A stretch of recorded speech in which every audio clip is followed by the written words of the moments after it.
So we start the class now. बोलो हेमंत, कुछ कह रहे हो क्या? नहीं सर।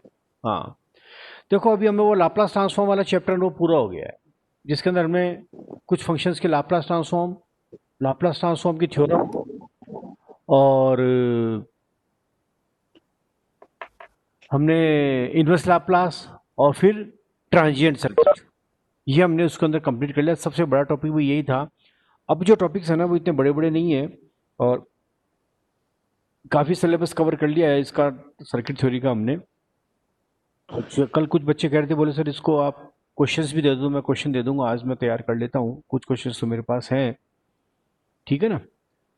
अब मैं आपको करूँगा, छोटा सा टॉपिक है, एग्जामिनेशन के पॉइंट ऑफ व्यू से काफ़ी आसान भी है ये, इसमें बहुत ज़्यादा दिमाग लगाने की जरूरत नहीं है। तो इसका नाम है नेटवर्क फंक्शन। क्या होता है नेटवर्क फंक्शन? डेफिनेशन ये है, अभी जैसे अपने लाप्लास ट्रांसफॉर्म पढ़ा ना, तो हमने क्या किया, लाप्लास ट्रांसफॉर्म क्या करता है कि कोई भी टाइम डोमेन फंक्शन को वो एस डोमेन फंक्शन के अंदर बदल देता है। टाइम का फंक्शन है एफ टी, उसको किसमें बदल देगा? वो एफ एस में। तो नेटवर्क फंक्शन क्या है? देखिए क्या डेफिनेशन है। नेटवर्क फंक्शन किसी भी सिस्टम के एस डोमेन आउटपुट व एस डोमेन इनपुट के मध्य संबंध बताता है। यह वास्तव में आउटपुट के लाप्लास ट्रांसफॉर्म व इनपुट के लाप्लास ट्रांसफॉर्म के मध्य संबंध होता है। मीन्स नेटवर्क फंक्शन क्या होगा, किसी भी सिस्टम का कोई भी सर्किट दे रखा है, उसके आउटपुट का लाप्लास ट्रांसफॉर्म और इनपुट के लाप्लास ट्रांसफॉर्म के मध्य संबंध बताता है, वो कहलाता है नेटवर्क फंक्शन। नेटवर्क फंक्शन जो दो प्रकार के होते हैं, एक कहलाता है ड्राइविंग पॉइंट फंक्शन, एक कहलाता है ट्रांसफर फंक्शन। आपके सिलेबस में केवल ट्रांसफर फंक्शन है, ड्राइविंग पॉइंट फंक्शन नहीं है। ठीक है, तो हम केवल ट्रांसफर फंक्शन को ही डिस्कस करेंगे।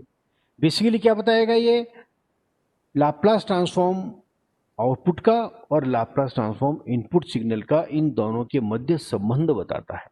कितने प्रकार के होते हैं, कैसे निकालते हैं, किसी सिस्टम का नेटवर्क फंक्शन निकालना आपके सिलेबस में नहीं आएगा, आपके सिलेबस में केवल इसकी डेफिनेशन है और कितने टाइप का होता है।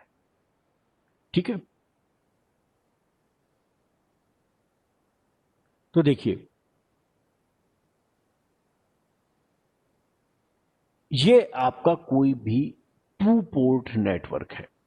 टू पोर्ट नेटवर्क डिटेल में मैं आगे बताऊंगा आपको। Two port network, two port का मतलब होता है ये दो टर्मिनल। देखिए ये कोई भी सर्किट है, अंदर कुछ भी है इसके अंदर पता नहीं है, और इसको इनपुट पे जोड़ने के लिए दो टर्मिनल चाहिए होते हैं अपने को। कोई भी सप्लाई है कम से कम दो टर्मिनल चाहिए, और आउटपुट लेने के लिए भी अपने को कम से कम दो टर्मिनल चाहिए। तो दो टर्मिनल है जो वन वन डैश, ये मिलके कहलाता है एक पोर्ट। कितना कहलाया? एक पोर्ट कहलाया। ठीक है, और ये भी दो टर्मिनल है, दो टर्मिनल मिलके ये कहलाएंगे एक पोर्ट। तो एक पोर्ट तो ये हो गया और एक पोर्ट ये हो गया। ये कहलाता है पोर्ट नंबर वन या इनपुट पोर्ट, ये कहलाता है पोर्ट नंबर दो या आउटपुट पोर्ट। ठीक है, अब देखिए ये जो नेटवर्क फंक्शन है, जो मैंने आपको बताया कि लाप्लास ट्रांसफॉर्म ऑफ इनपुट और लाप्लास ट्रांसफॉर्म ऑफ आउटपुट के मध्य संबंध बताता है। अब कितने टाइप के होंगे ये बताऊंगा। तो आपके सिलेबस में केवल ड्राइविंग पॉइंट फंक्शन है, ट्रांसफर फंक्शन नहीं है। शायद पहले मैं उल्टा बोल गया था, केवल ड्राइविंग पॉइंट फंक्शन हाँ पहले है ना? पहले मैं शायद ट्रांसफर फंक्शन बोल गया था, है ना? तो केवल ड्राइविंग पॉइंट फंक्शन है, ट्रांसफर फंक्शन नहीं है। तो देखिए अब ये पोर्ट नंबर वन पे है ना, दो अपने क्वांटिटी मिलेंगी इलेक्ट्रिकल की, एक वोल्टेज और एक करंट। तो एक नंबर पे है तो उसको मैं प्रदर्शित करूंगा एक से, और दो नंबर को प्रदर्शित करूंगा दो से। वोल्टेज है तो ये हो जाएगा V1S। ब्रैकेट में इसका मतलब क्या है कि जो भी वोल्टेज हमने लगाया है ना, उसका लाप्लास ट्रांसफॉर्म ले रखा है हमने। और ऐसे इसके अंदर करंट फ्लो हो रहा है I1S पोर्ट नंबर एक के ऊपर। तो I1 तो करंट का हो गया सिंबल, आई तो करंट का हो गया, वन का मतलब पोर्ट एक का है, और एस ब्रैकेट में क्या प्रदर्शित कर रहा है कि जो भी करंट का मान है, जैसा भी करंट है, उसका लाप्लास ट्रांसफॉर्म दिया हुआ है। कैसे करना है कैसे नहीं करना है इस पर ज़्यादा आपको दिमाग लगाने की जरूरत नहीं है, केवल ये प्रदर्शित कर रहे हैं हम।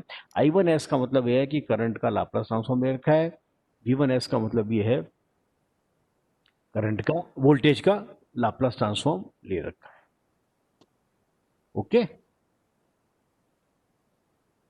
इसी प्रकार से V2S पोर्ट नंबर 2 का वोल्टेज है तो V2 आ गया, और S ब्रैकेट में इसका मतलब V2S का मतलब पोर्ट नंबर 2 के वोल्टेज का लाप्लास ट्रांसफॉर्म लिया हुआ है। इसी प्रकार से I2S पोर्ट नंबर 2 का करंट है, इसका लाप्लास हमने लिया हुआ है। तो V1S I1S समझ में आ गए, और V2S, हाँ बोलो आदित्य,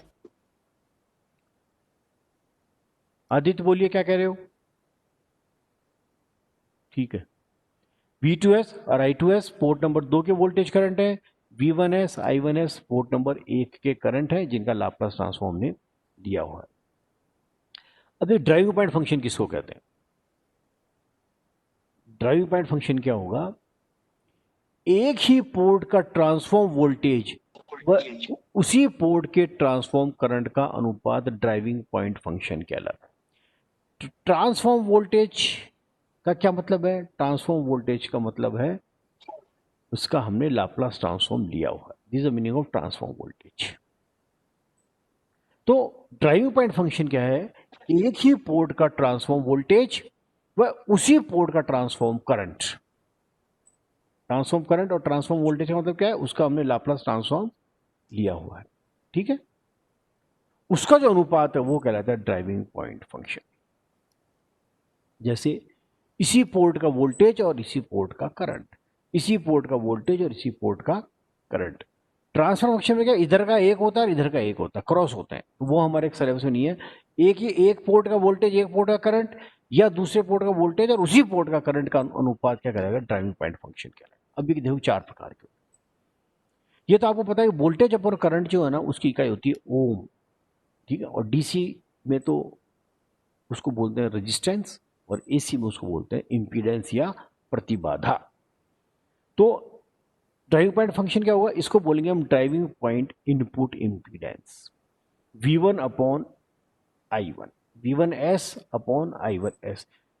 एक पोर्ट के वोल्टेज, ट्रांसफॉर्म वोल्टेज अपॉन उसी पोर्ट का transform current, V1 upon I1, V1S upon I1S कह दीजिए, जिसको हम प्रदर्शित करेंगे Z11 से। Z तो कहलाएगा इम्पीडेंस, और ऊपर भी 1 है नीचे भी 1 है, तो ये कहलाएगा 1 1, और ब्रैकेट में S तो ट्रांसफॉर्म रहेगा ही रहेगा। अब देखिए इसका नाम कैसे आया, अब बोलो पंकज।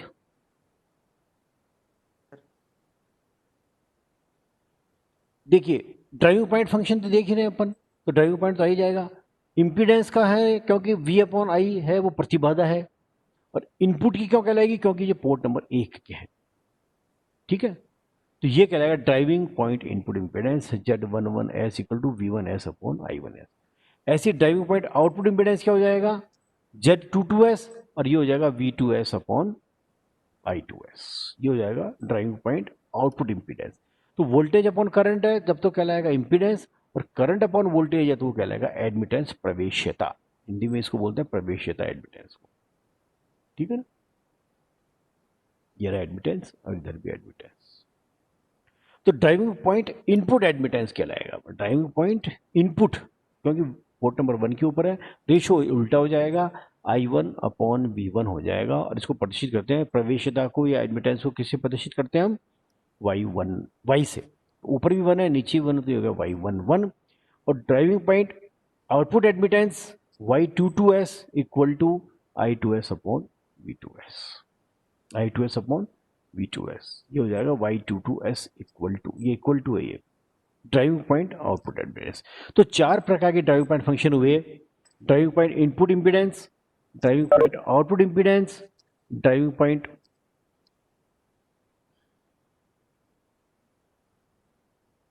इनपुट एडमिटेंस, और ड्राइविंग पॉइंट आउटपुट एडमिटेंस। तो आपके ऑब्जेक्टिव टाइप में क्वेश्चन आ सकता है कि 2 पोर्ट नेटवर्क के लिए Z11S का मान होगा। अब इसे 4 उत्तर दे देगा ABCD, तो Z11 का आंसर क्या होगा? ये होगा। Y11 पूछे उसका आंसर ये होगा, Z22 पूछे उसका आंसर ये होगा, और Y22 पूछे उसका आंसर ये होगा। ठीक है, तो ट्रांसफॉर्मेशन आपके सिलेबस में नहीं है, डेफिनेशन में आपको एक उसकी बता देता हूँ ट्रांसफॉर्मेशन।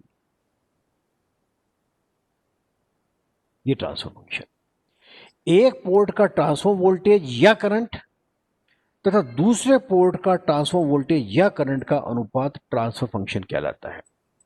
ठीक है, ये 4 प्रकार के होते हैं, इसकी डिटेल में डिस्कस नहीं करेंगे। ड्राइविंग पॉइंट में तो क्या था, एक पोर्ट का वोल्टेज और उसी पोर्ट का करंट।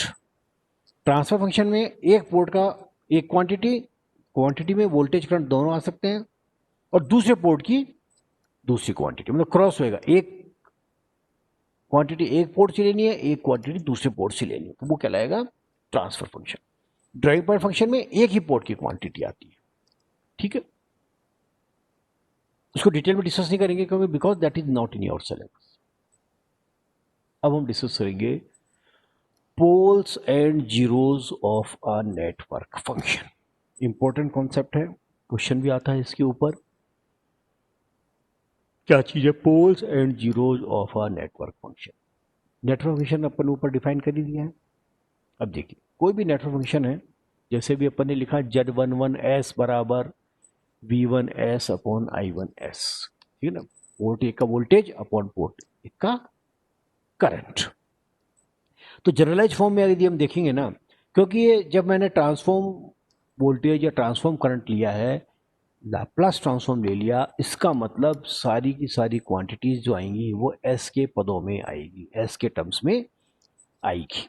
जैसे भी हमने इनवर्स लाप्लास निकाला ना, कैसे निकाला, S plus 1 upon S plus 2 S plus 3, ठीक है, ये इसको मल्टीप्लाई कर देंगे तो S plus 1 upon S square plus 3s plus 2, इस तरह से लिख सकते हैं। इसका मतलब ये है कि जो भी क्वांटिटी आएगी वो एस के पदों में आएगी। ठीक है, तो N S equal to P S upon Q S, ये लिखने का तरीका है, ये नेटवर्क फंक्शन है और इसको हम लिखते हैं P S upon Q S. बोलो पंकज।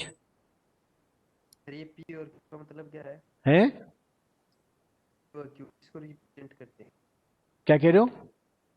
किसको प्रदर्शित कर रहे हैं ये पी और क्यू? पी को नहीं कहा, एन एस का है, ये तो नेटवर्क फंक्शन है ना, नेटवर्क फंक्शन जो जनरल नेटवर्क फंक्शन है उसको एन एस से प्रदर्शित कर रहे हैं। जैसे अपने 4 नेटवर्क फंक्शन पढ़े ना, ये 1 2 3 4, तो जनरलाइज किससे कर देंगे उसको, एन एस से। ये पी और क्यू ये किसको प्रदर्शित कर रहे हैं?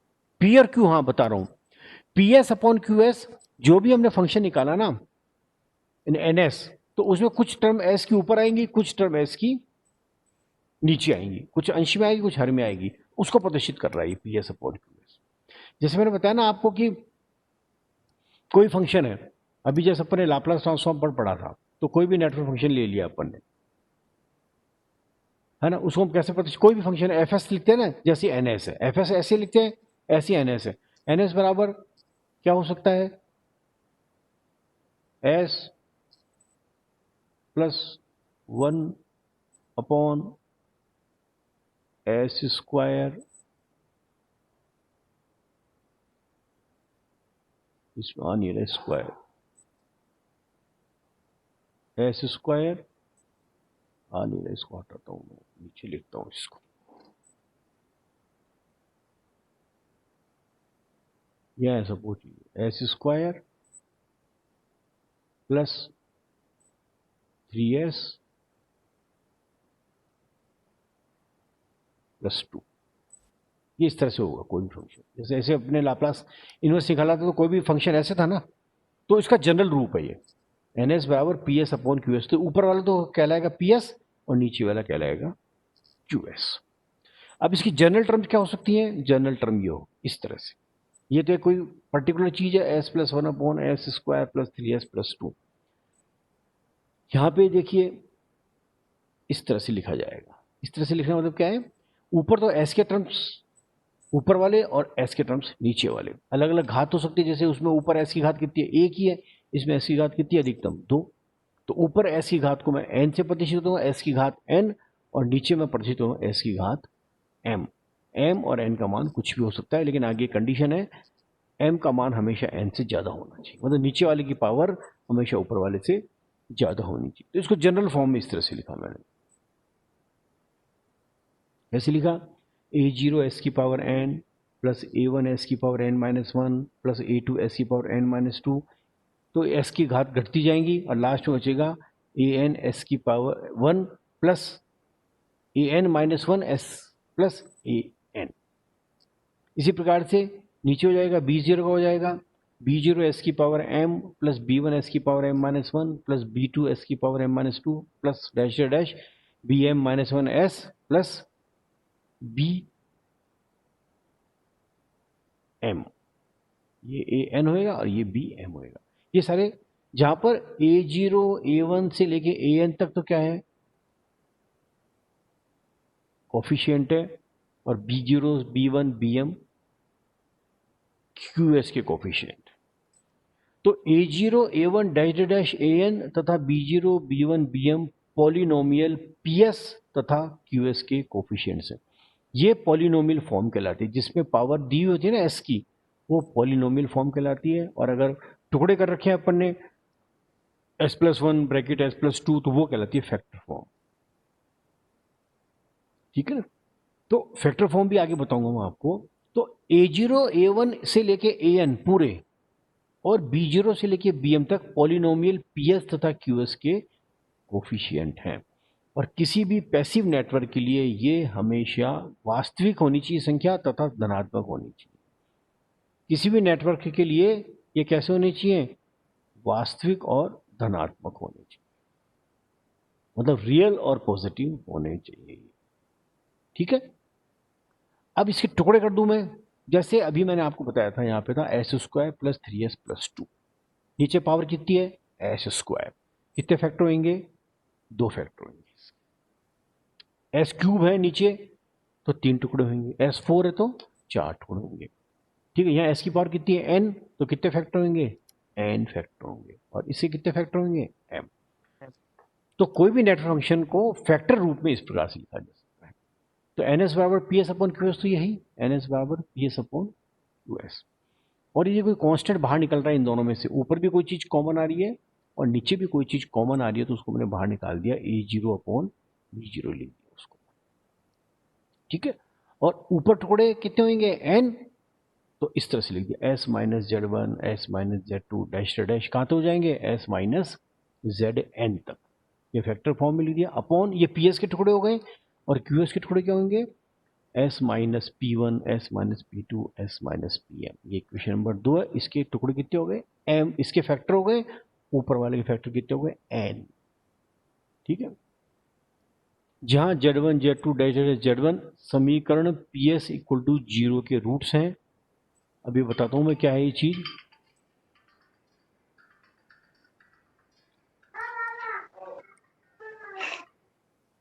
वैसे मैं क्लास ले रहा हूं, मैं 10 मिनट में करता हूं आपको। अभी मैं पार्ट पर बताता हूं। सर अपन ने जेड क्यों लिया सर, जेड क्यों लिया सर, ये जेड क्यों लिया सर अपन ने? भाई आप जेड ले लो, कुछ भी ले लो, ये इसका आगे जो अपन पोल और जीरो पढ़ेंगे ना, इसलिए इनको जेड और पी से परिचित है। जीरो को परिचित करेंगे जेड से और पोल को परिचित करेंगे पी से। ठीक है ना। इसलिए इसको ऊपर वाले को जेड ले लिया और नीचे वाले को पी ले लिया। तो जैसे s² की टर्म है तो कितने कोफिशिएंट आएंगे, उसके 2 कितने फैक्टर होंगे, 2। ठीक है ना। जैसे मैंने रूट निकालना बताया था ना, s+1 और s+3, इसके रूट क्या होंगे, इसको 0 के बराबर रख दो, तो s+1 बराबर 0, तो s इक्वल टू -1, और s+3 बराबर 0, तो s इक्वल टू -3। रूट कैसे निकलते हैं, समीकरण को 0 के बराबर रखने पर। तो जहां z1, z2 dash dash zn समीकरण ps इक्वल टू 0 के रूट है, और p1 p2 समीकरण qs बराबर 0 के रूट है। तो ऊपर वाले के रूट z से प्रतिष्ठित करेंगे, नीचे वाले के रूट p से प्रतिष्ठित करेंगे। और एक दूसरी चीज इंपॉर्टेंट ये है कि a0 अपॉन b0, ये a0 अपॉन b0 है, ये कहलाता है स्केल फैक्टर। ये क्या कहलाता है, स्केल फैक्टर। ये 0 upon b0 equal to scale factor. इसका मतलब कोई भी नेटवर्क फंक्शन को हम 3 चीजों से ज्ञात कर सकते हैं, किस से, उसके पोल से, उसके जीरो से, और उसके स्केल फैक्टर से। अब पोल्स क्या है, जीरोस क्या है, zeros of a network function, zeros of a network function. देखिए कैसे निकालेंगे जीरो। ये इक्वेशन 2 है अपनी, दिस इक्वेशन 2।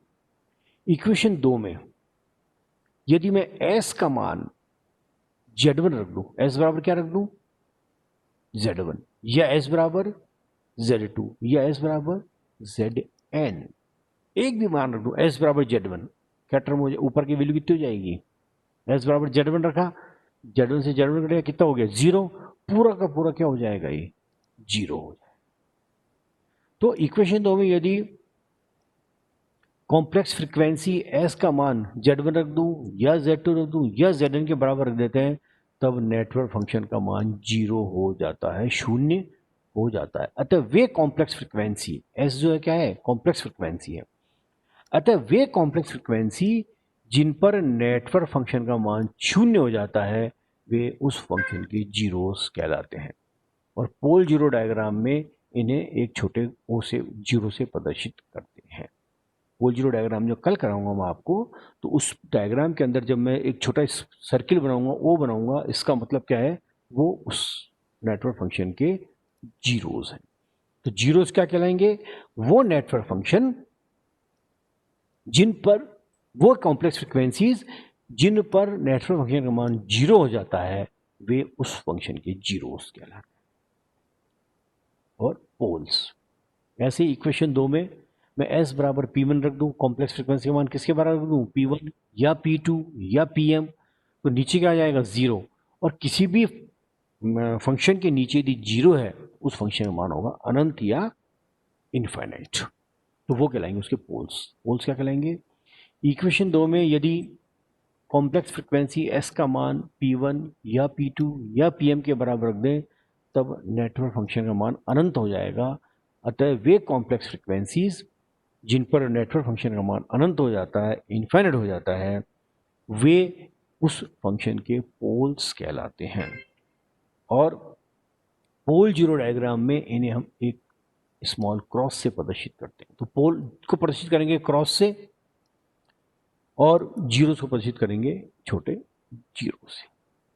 ओके, अब देखिए, अब ऊपर का फंक्शन कुछ भी हो सकता है, नीचे का फंक्शन कुछ भी हो सकता है, लेकिन ड्राइविंग पॉइंट फंक्शन के अंदर हमेशा ऊपर की जो पावर है ना S की, वो हमेशा नीचे वाले से कम होगी। ठीक है, तो जैसे अभी इसमें इसमें कितने पावर है n, इसमें नीचे पावर कितनी होगी m, तो m का मान हमेशा n से ज़्यादा होगा।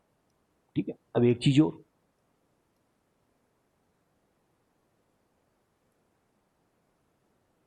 अब देखिए, अभी मैंने कहा ऊपर का मान हमेशा ज़्यादा होना चाहिए, तो वो ड्राइविंग पॉइंट फंक्शन कहलाएगा। ठीक है, नहीं तो नहीं कहलाएगा। वो आगे जब हम ड्राइविंग पॉइंट फंक्शन की कंडीशंस डिस्कस करेंगे तब आगे बताऊंगा। अब देखिए ये क्या लिखा हुआ लाइन, किसी भी नेटवर्क फंक्शन में सभी प्रकार के पोल्स व जीरोस की संख्या बराबर होती है। इसका मतलब पोल्स और जीरोस बराबर होंगे, लेकिन क्या होगा उसमें, देखिए, यदि m is greater than n, नीचे चलो, ऊपर चलो वापस, m is greater than m, poles की संख्या ज्यादा है किससे, जीरो से। कितनी ज्यादा है, m माइनस n ज्यादा होगी। सपोज करो ऊपर 3 है, नीचे m का मान कितना है 5, तो कितनी पावर ज्यादा होगी, 2 हुई। 2 कैसे निकली, 5 माइनस 3, तो कितनी ज्यादा होगी, m माइनस n, है ना। तो यदि m is greater than n है, तो कौन ज्यादा है, पोल, संख्या कम किसकी है, जीरोस की। कितने जीरो कम है, m माइनस n। तो हम ये मान लेते हैं संख्या बराबर करने के लिए, फिजिकली तो इतनी चीजें दिख रही हैं, रियल चीजें तो दिख रही हैं, m पोल 5 है और जीरो 3 है, कितने जीरो कम हुए, 2। तो हम ये मान लेंगे कि ये जो 2 जीरो है ना, ये अनंत पे बैठे हैं, इनफाइनाइट पे बैठे हैं संख्या बराबर करने के लिए। ठीक है, तो यदि m is greater than n है, तब m माइनस एन जीरोस कम जो होंगे ना, वो जीरोस कम है, तो m माइनस एन जीरोस अनंत पे होंगे।